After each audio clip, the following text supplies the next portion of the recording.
Welcome into the Fantasy Football Diagnostics Podcast, where we provide you with your weekly diagnosis of everything fantasy football. Whether it's season-long leagues, dynasty, DFS, or sometimes even IDP, we got you covered all year long.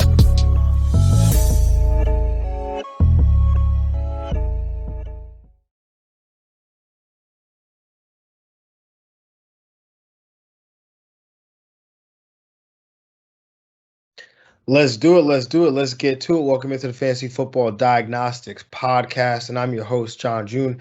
And of course, on this Monday evening, as we recap this Week 7 that was, I got to have my guy, Greg Penniman, with me. Greg, what's going on, man?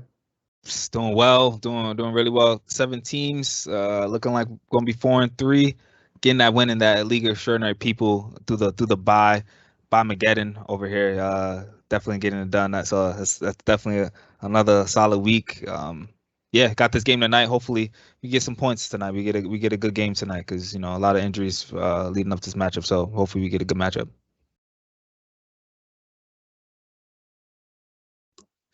Crazy stuff, man. You thought I would have learned my lesson, but yeah, man.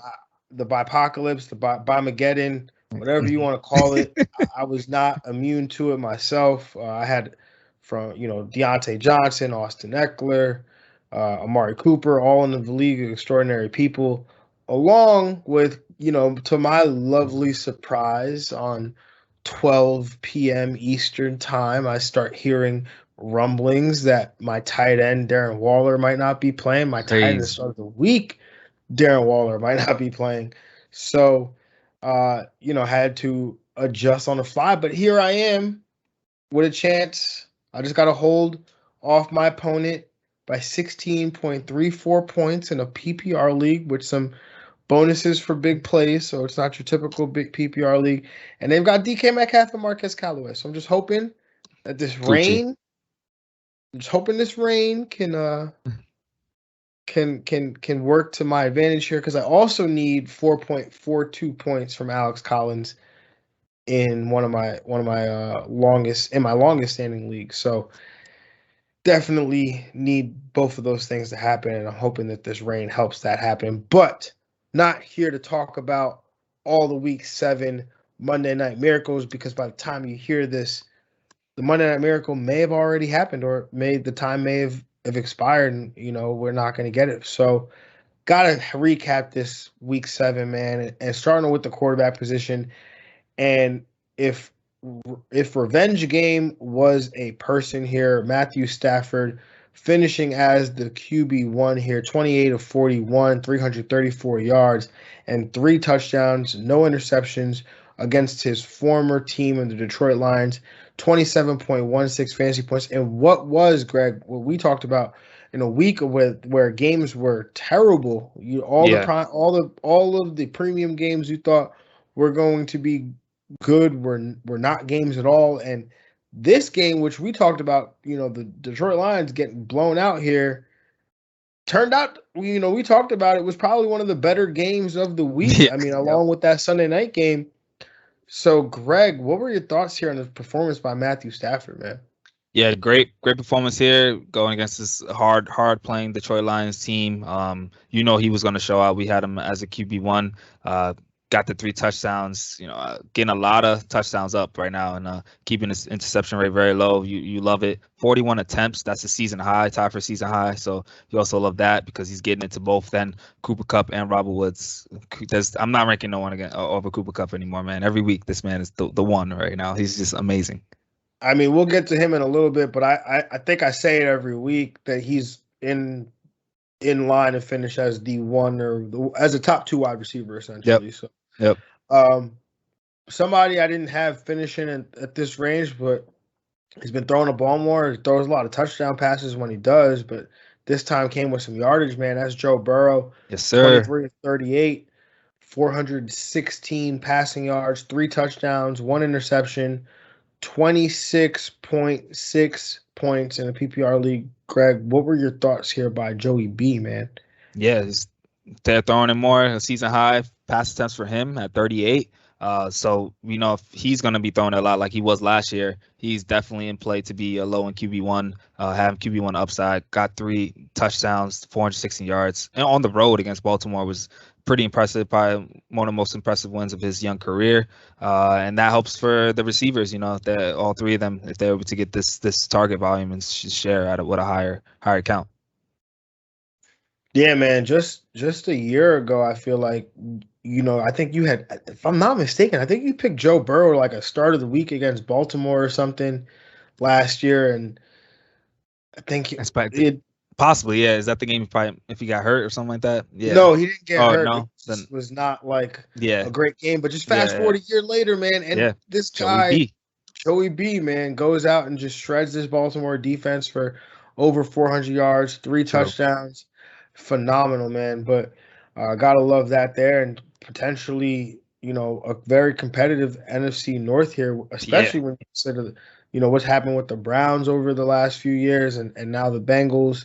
And obviously what's happening with Pittsburgh and potentially the opposite direction. But moving on to quarterback 3 on the week, Greg, your quarterback stream of week. What rain in this game, by the way.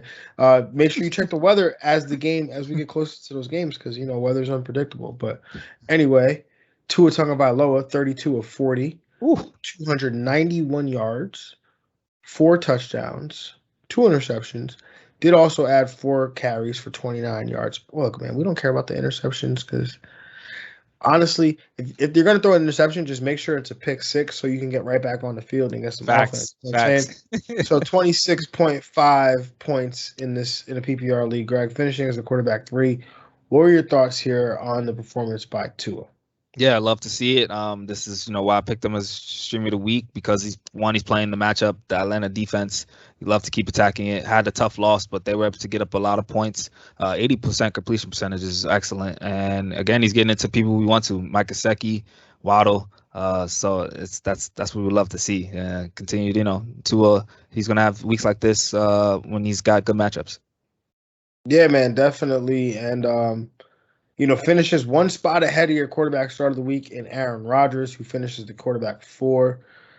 Tom Brady coming in as the quarterback 5. Jalen Hurts falls into a QB1 performance every week, finishes as the quarterback 6.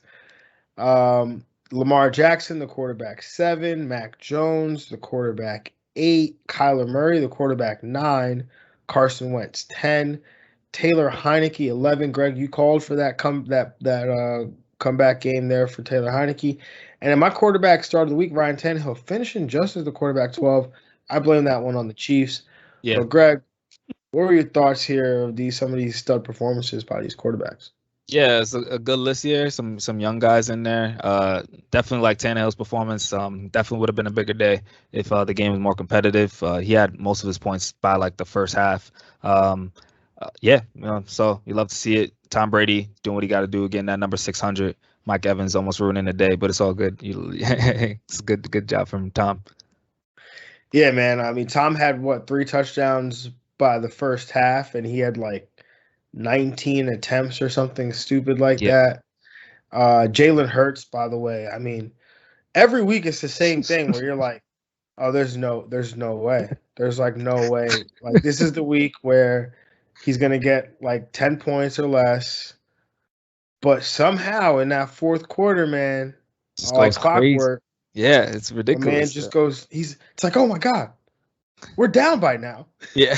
Like, I didn't realize. But Jalen Hurts, man, just continuing to get it done, man. Just being a QB1. Look, this is a roller coaster of a ride. I know that one day one day there's got to be some resistance here, but I'm going to enjoy it while it lasts, man, for sure. And then Carson Wentz, just, despite the elements, despite the conditions, just found a way to finish as a top 10 quarterback here. And Carson Wentz has been playing well, actually. Yes. Statistically, really has. From a fantasy perspective, he threw one of the worst. I guess they ended up ruling it a fumble. But it was really? Yeah. It was one of the worst plays I'd ever seen in my life. Yeah. Yeah. I mean, you saw what he was trying to do, and you're like, don't do that. You did it. Like it's so wet, it's so rainy. Like, why we even try? Like, yeah. Yeah. His best play was just throwing it downfield and getting pass interference calls. Honestly. Yes. Yes, sir. Just a grown man. Moving on to the honorable mentions. Just throwing out some honorable mentions. Derek Carr, who we did talk about. Daniel Jones, who I think we also talked about too, is having a bounce back game. Yep. Matt Ryan, I think you also mentioned, Greg. But after that, it was just a pitfall, the quarterback position. Yeah. Headline by names like Patrick Mahomes. Brutal. That was, basically, if you're a Kansas City Chief, you're going to end up on this list. Yep. Unless you're a tight end, because National Tight End Day. So all the tight ends balled out. Dan Arnold. Sam Darnold gets benched mid-game here. I mean, he put up a Dan Arnold performance, pretty much. Hey, Dan Arnold was on bye, so that's pretty bad too. Jimmy G, who obviously in the rain, I'm not holding that against him. Even though it's my quarterback stream of the week, so don't hold that against me either. Justin Fields, I'm done. I'm out. Matt Nagy, I'm sorry. It's been nice doing business with you, but as long as you coach the Bears, I'm out. Yeah. Yeah. Gotta be out. Gotta be. Any other Jags for you, Greg, at the quarterback position? No, you mentioned the majority of them. Yeah, Patty for sure. Can't even say with emphasis. Just Patty. It's just Patrick. It's Patrick. Yeah. Moving on to the running back position, man, and the running back one on the week. Look, maybe he's healthy now. I don't know, but Deandre Swift, 13 carries, 48 yards. But this is why we love Swift so much. We talked about it coming into this season. 8 catches on 10 targets, 96 receiving yards, and a touchdown here. 28.4 PPR points from the man Deandre Swift. Greg, what were your thoughts here on the performance, man? Bruh, talk about this is one of the worst. Probably his running stats are so bad, his rushing stats, and he just gets it. Who cares? Yeah, he just gets it done receiving wise. That's how you know how good he is as a receiver. Honestly, they should make him full time. He's so good. He's doing what he got to do. Huge play in the beginning of the game. I remember right there. I had my hands up. I'm like, yes, this is gonna be a good day. Swift he's attracted to the end zone right now. He's getting hot. Last two, about 2 straight games now with a touchdown. So 3 straight games actually with a touchdown. So that's really good.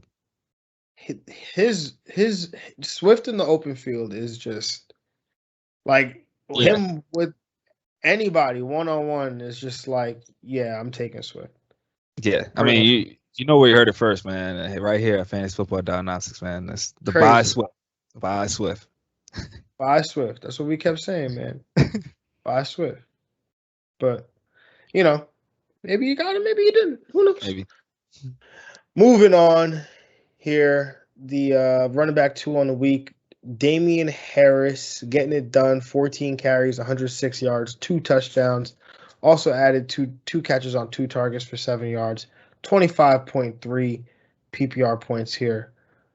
Greg, what did you think of Damian Harris's performance in this 54-13 trouncing of the New York Jets? I don't even think you could call it a football game. It was just one team curb stomping another team. Yeah. Right? Just when you got JJ Taylor getting 2 touchdowns, you got backups to the backups getting touchdowns. It was in the game. But Damian Harris, he's the opposite of Swift. He's just an excellent rusher, doing minimal carries, efficient, 14 carries, only 7.5 yards per attempt. That's really good. I like Damian Harris as a RB2, strong RB2. Don't want to touch any running back other than Damian Harris on the New England Patriots. I like to keep Damian Harris rolling. Definitely, I think a running back you can go buy too if he's still the price is right. Yeah, definitely, man. The next running back got a spot start here. Probably going to go back to the bench for this one. But the Ernest Johnson, 22 carries, 146 yards, and a touchdown. 2 catches for 22 yards, 24.8 PPR points. Broke down his performance already. We don't really need to spotlight it here as much, but anything else you want to add to Ernest Johnson? No, thank you for your service. That's all I gotta say. Thank you for your services. Nick Chubb's already been announced, expected to play Week 8. We appreciate you, brother. Got people into the playoffs with that win. No, definitely. Goes a long way. The RB4 on the week, Brandon Bolden. The RB5, Khalil Herbert. Greg, you talked about it, so kudos to you there. Jonathan Taylor finishes the RB6. Myles Gaskin, 7. Javonte Williams, 8. Leonard Fournette, 9. Kenyon Drake, 10. Elijah Mitchell, 11. Derrick Henry tying with Michael Carter for the RB12 spot. Greg, any of these top 12 performances stuck out to you? Of course, seeing JT in there again is just amazing. JT, 18 carries. We're getting up there. That's season high for him. So we're close. Oh, yes, sir. CJT.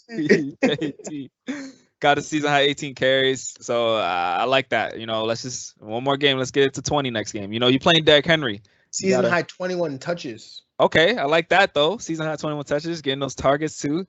But next game I need to see 20 carries, man. You playing Tennessee, playing King Henry, like on the other side of the field. You got to show what you got. The JT, the future King Henry. That's how you know basketball is back. Word. Ball is life. But Khalil Herbert coming in as the RB5, like you had talked about it. He's going to be involved. The Bears want to run the ball, so that's what they're going to do. Elijah Mitchell is somebody that I know I spoke about. I was speaking from the heart as an Elijah Mitchell manager in our league. He ran very well. No, he did run well. So we had talked about what his role could be.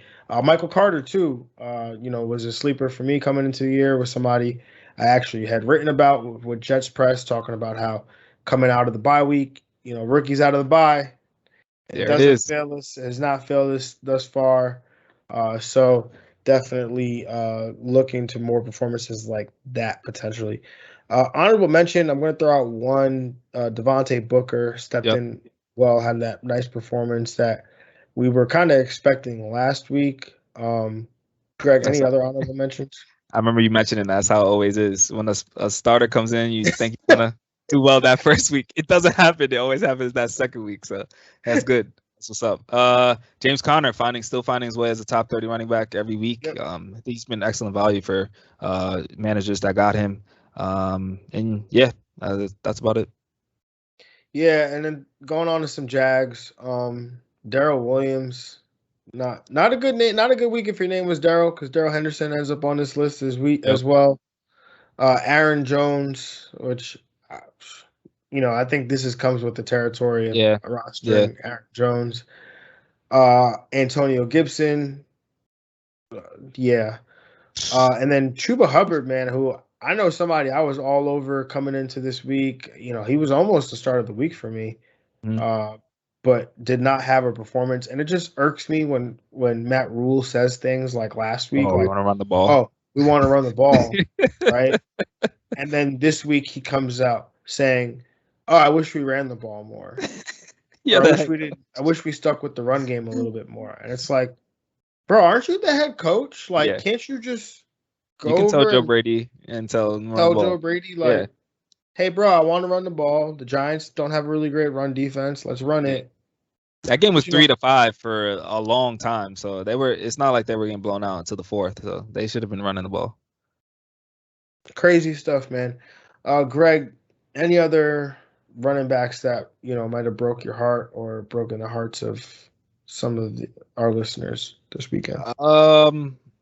Could have wished Damian Williams had a better game. I mean, maybe coming off COVID and Khalil Herbert doing well, but the carries and the touches all went to Khalil Herbert. So I mean, that's good for Khalil Herbert managers for sure. Yes, it is. Moving on to the next matchup here. Wide receivers, or not why I say matchup. I'm in matchup zone already. Moving on to the next position here, wide receivers. The number one wide receiver on the week. We talked about it earlier. Cooper Kupp, 10 catches, 13 targets, 156 yards, 2 touchdowns, 37.6 PPR points on the day. I mean, look, I feel bad because I don't have any Cooper Kupp, but Man. like Greg, you know how much I love me some Cooper Kupp. I know. And so I'm happy for all the people that have listened over the years and actually do have themselves some Cooper Kupp. I'm happy for y'all. You know what? We should have known because one of the managers in our league of extraordinary people, Rob, has Cooper Kupp on his team. There you go. Rob has Cooper Kupp. This is Cooper Kupp season. Yep. But Greg, what were your thoughts on the performance here about Cooper Kupp? Yeah, you gotta love it. I mean, I'm happy that you took Devontae first and get money. I mean, that forced me to take Cooper Kupp, and it got me that win for sure. Another 13 over 10 plus targets, all his games over 10 plus targets. First game with 10 receptions, so that's even better. Like, I see no reason why this should continue. He's going to get close to over 10 touchdowns. He's going to get close to 15 this year. He's on pace for monster numbers. Yeah, I'm trying to see if I could pull up the pace now for Cooper Kupp, but he's having a phenomenal season, and like the quarterback upgrade definitely has to help some. But the fact that he's healthy too, right? Like Cooper Kupp has been a guy, he's dealt with injuries. Like he was on a pace like this, similar, a few years ago when he was the number 2 wide receiver in fantasy. But as of right now, through 7 games, he has 809 receiving yards to go along with 9 touchdowns. His 16-game pace would be 1,849 receiving yards and 21 touchdowns. So I think he can do it. No, we'll honestly have to see. We'll have to see. I mean, teams are going to have to, start paying attention. I think they would imagine that they've been got Van scoring touchdowns. You got Robert Woods scoring. It's hard to, My favorite number about Cooper Kupp though is no less than 10 targets in any game this season. Yep, gotta love that, man. You have to love that. A phenomenal number. You gotta love that. So for wide receiver, like that's just beautiful consistency. Beautiful. So.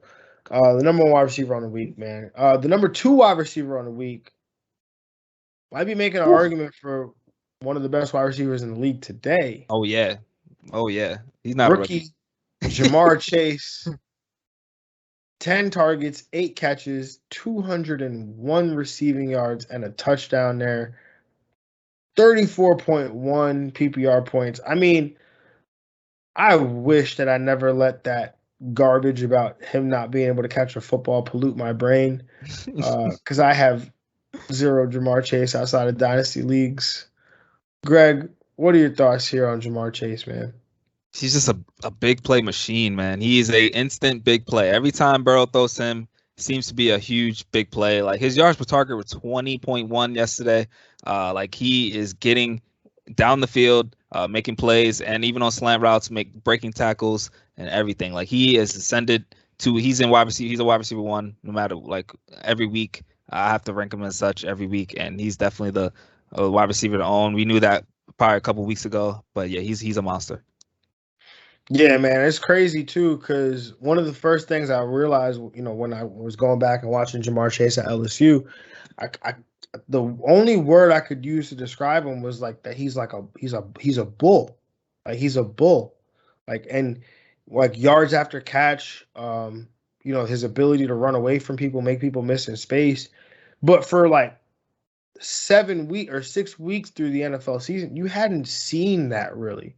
What you did see was him beating people over the top and outrunning people. But like, I think we just really saw the first glimpse of like, no, this dude is a dog.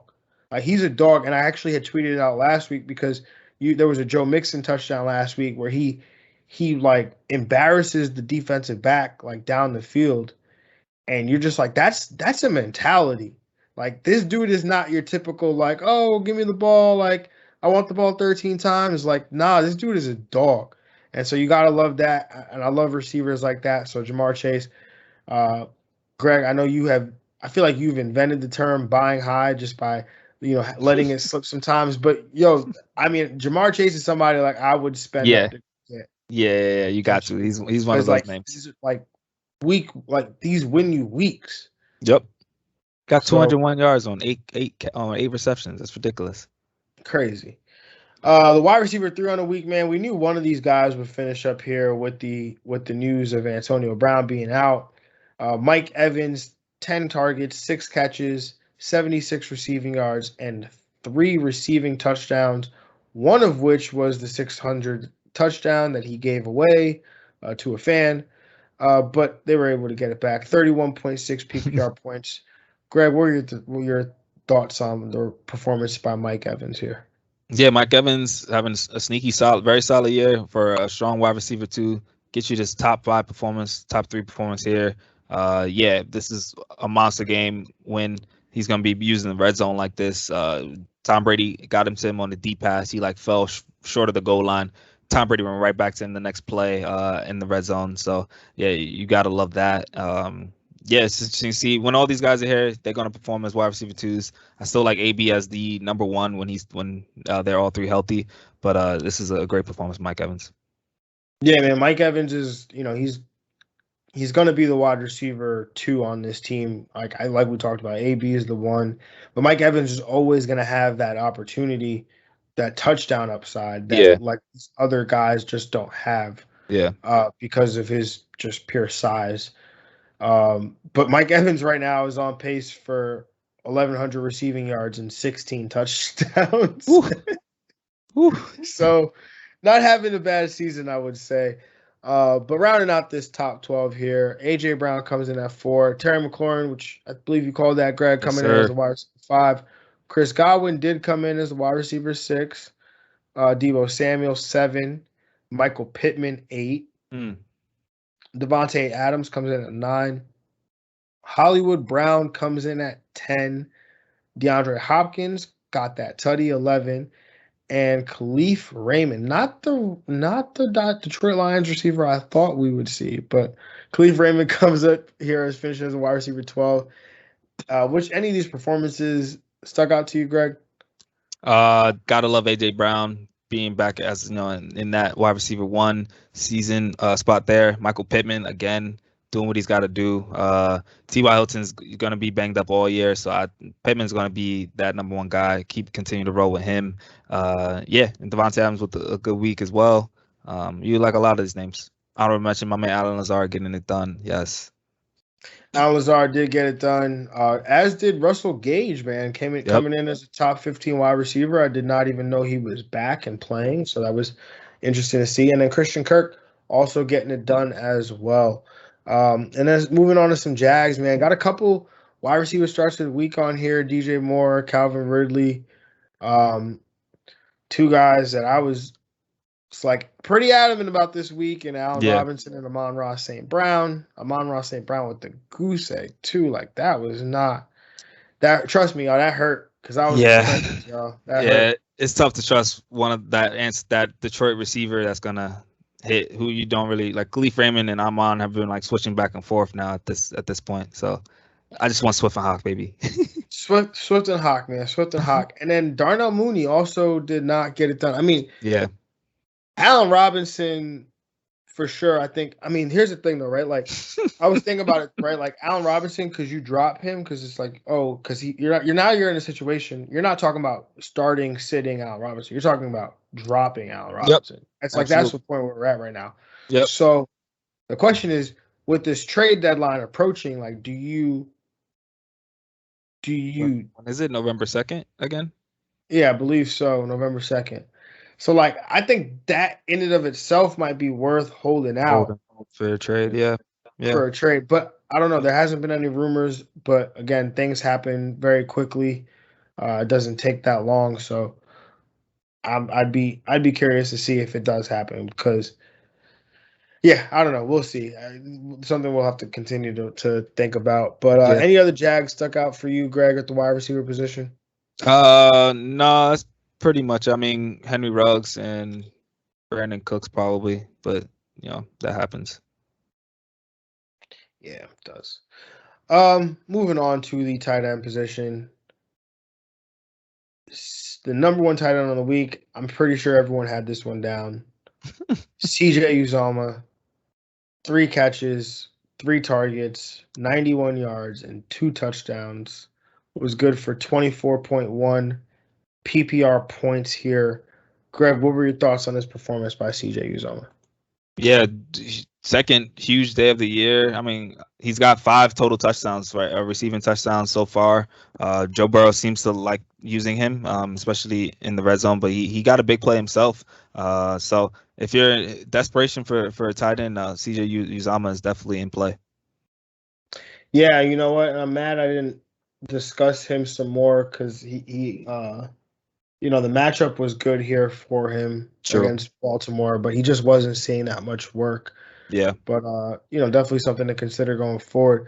Somebody I know we did talk about though, the tight end 2 on the week, Kyle Pitts, 7 catches on 8 targets, 163 receiving yards, 23.3 PPR points on the day. Greg, what were your thoughts here on the performance by Kyle Pitts? Yeah, the wide receiver Kyle Pitts playing tight end. You gotta love it here. I mean, he's just taking off right now. Back-to-back 100-yard games, 163 yards. Like, that's just beautiful yardage. Not touchdown dependent as a tight end, that's everything you want to ask for a tight end. So yeah, he's gonna take off. He's gonna finish like one of those top 5 finishes throughout the year after this season. Yeah, I mean, he's got 27 targets through his last 3 games on the season.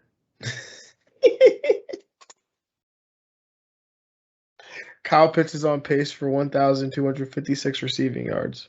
He's a rookie tight end. Like, these are not rookie tight end numbers, man. Like, nobody's done that. Nobody's doing what he's doing right now. Like, he is more receiving yards. Yeah, it's crazy. 500 is like, oh, you had a really good year. Like, he's got 471. Yeah. There's 6 games. Hey, man, we heard it first from your man John June right there. Here, yes, sir. It's crazy. And I got the receipts. I said Kyle Pitts will have 1,000 yards receiving. Like, it's not unbelievable to say that he would do that. Season's not over yet, but we'll see what happens. Obviously, we don't get them all right.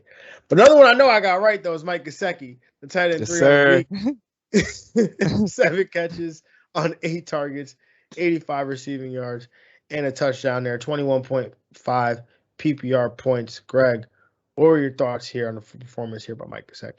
Yeah, Gaseki and Tua have found their chemistry. It is a lock. There's no reason to doubt it anymore. Keep starting up Mike Geseki as a high-end tight end 1. His jump ball touchdown was amazing. Like, he's so athletic for his tight end position. Yeah, he's a kind of a sneaky wide receiver too, because he only plays in the slot. So like he's out there running like Cooper Kupp. No, man, and that's why we love Mike Geseki, because he is just a big slot receiver. Same reason we love Kyle Pitts, because he's just a big outside receiver. But Mike Geseki gets the slot down, and Tua loves to throw the ball 5 to 6 yards within the line of scrimmage. So you got to love those slot receivers there, Jalen Waddle, Mike Geseki, Myles Gaskin. They're just all different types of slot receivers, you know what I'm saying? But anyways, the tight end 4 in a week. Can I just take credit for this? Foster Moreau, the Las Vegas Raider tight end. Like, I could take credit for this one, right? Yeah, because it should be Darren Waller. Robert Tonyan, the tight end 5 on the week. Welcome back, brother. We don't know how long you're staying, but we understand that you've come passing by. Hey, man, everyone gets it against Washington, man. Everyone can eat. Hey, man, National Tight End Day. Yeah, all the tight ends can eat. True. Zach Ertz found his new home and has adapted very quickly. The tight end 6, Travis Kelce 7, Dallas Goedert 8. Look at that. Dallas Goedert and Zach Ertz can coexist in the top 12. Just not on the same team. Nope. Mo Alley Cox, your tight end stream of the week, comes in at 9. Ricky Seals-Jones, your tight end start of the week, coming in at 10. TJ Hawkinson coming in at 11. Michael Pruitt coming in at 12. Can I just say something?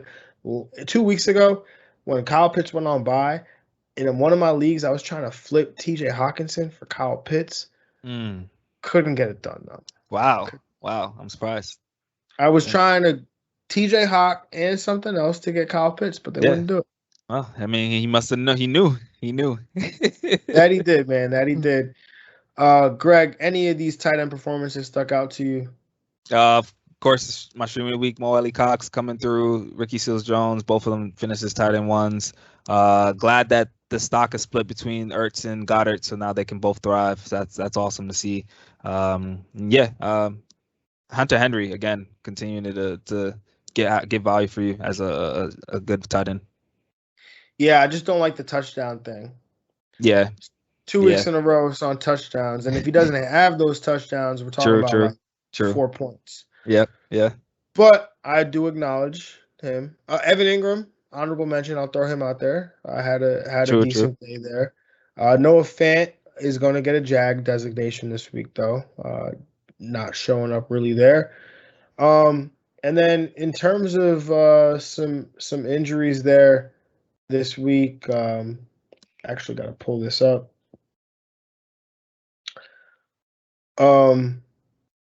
But we know that obviously no one's really going to care, but I'm going to say it anyway because I need to buying some time here before I pull up the injuries. But Zach Wilson is out 2 to 4 weeks with the PCL injury, so you got to be mindful of how that impacts Corey Davis and the other options that are not really there in the Jets. They don't exist. So,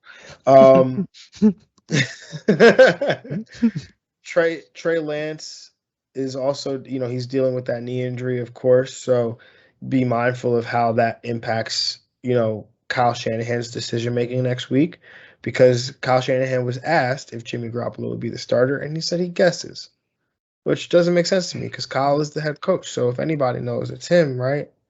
Right, Greg? I'm just shaking my head like, why do you gotta do that to him? Like, it's at least say we'll take it week by week or something. Like, because Greg, none of us know if we'll even be alive tomorrow. I guess.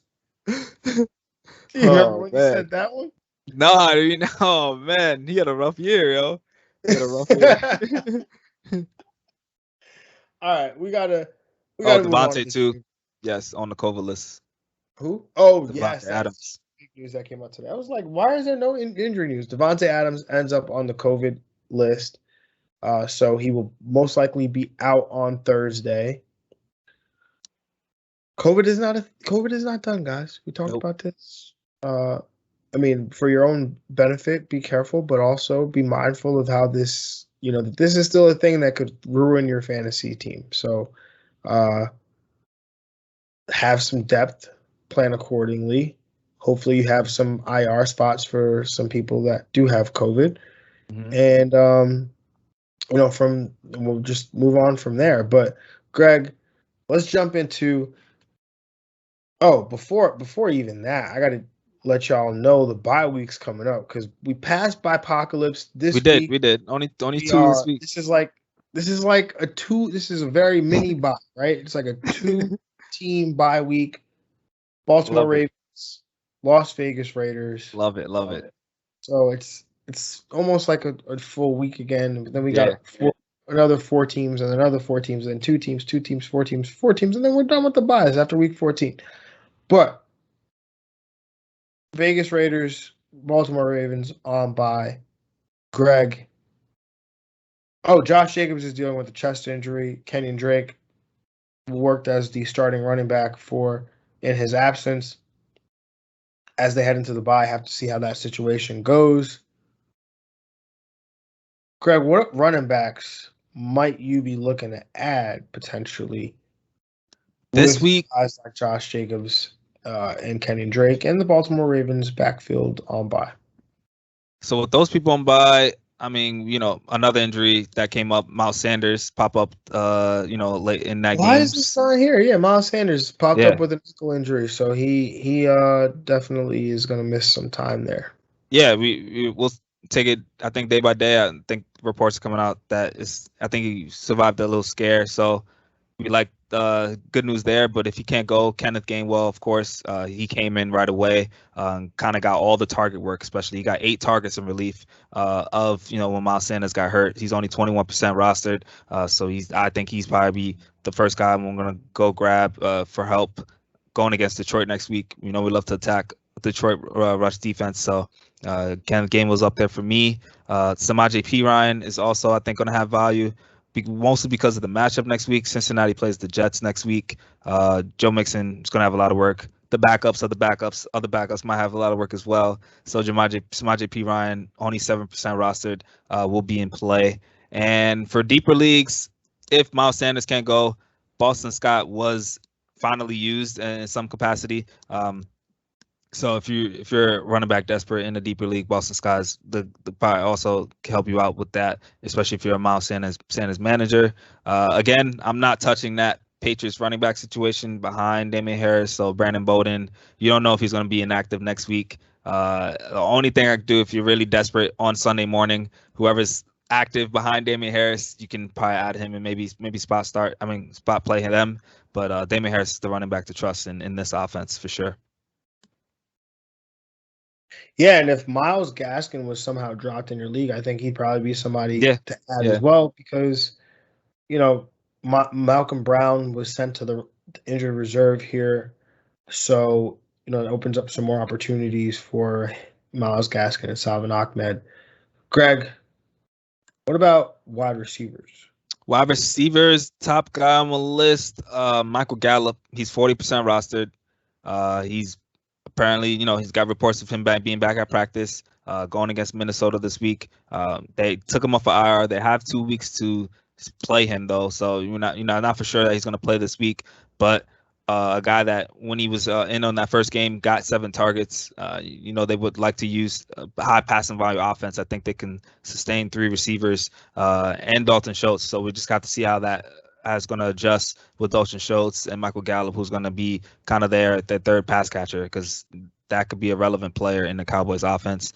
And then I'm going to go with Darius Slayton. He's only 15% rostered with all the injuries that the Giants face every week.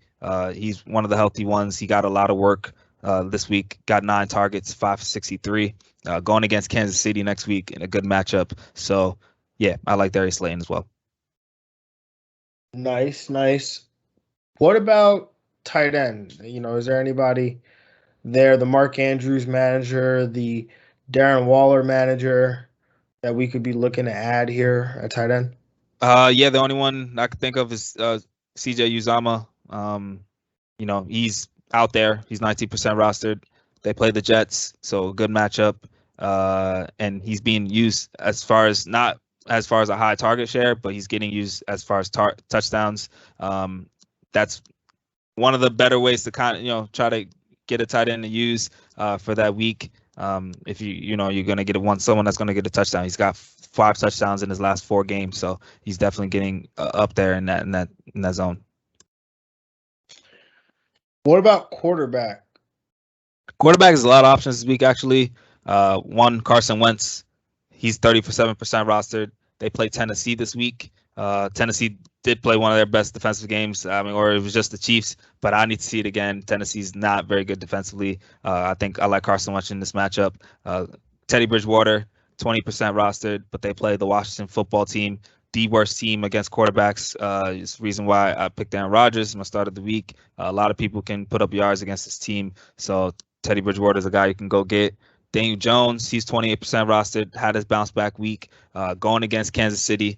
So there will be some opportunities for him to make plays. And Tyrod Taylor, he's 4% rostered. If you're in deeper leagues, could be a QB2 in most weeks coming back off an injury. If you're desperate for a tight end, especially in 2 quarterbacks leagues, Tyrod Taylor should be named.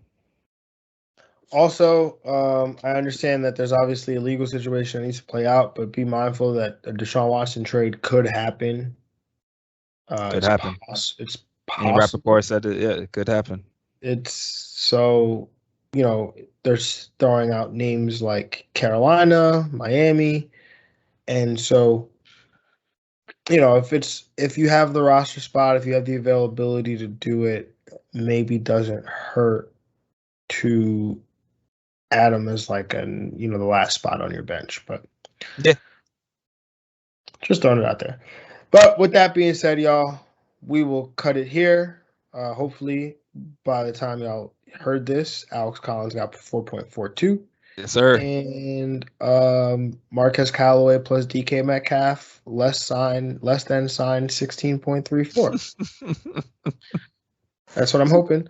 But that's what I need. But what I need y'all to do is subscribe to the show, subscribe to the podcast, whether you're listening on Apple Podcasts, Spotify, Google Play, however you may be listening, or whether you're watching on YouTube.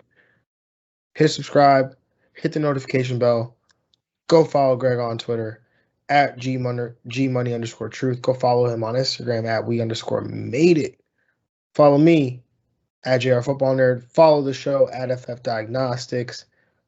We will catch y'all on, well, it'll be Wednesday for us, and when we break down the Thursday night football as the Arizona Cardinals, I believe, take on the Green Bay Packers. Yeah, man. Ooh, hopefully Devontae can make that game, man. Just quick turnaround.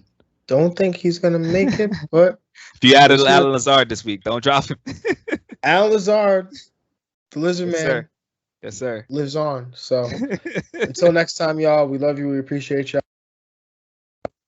And we are out of here. Peace. Yeah.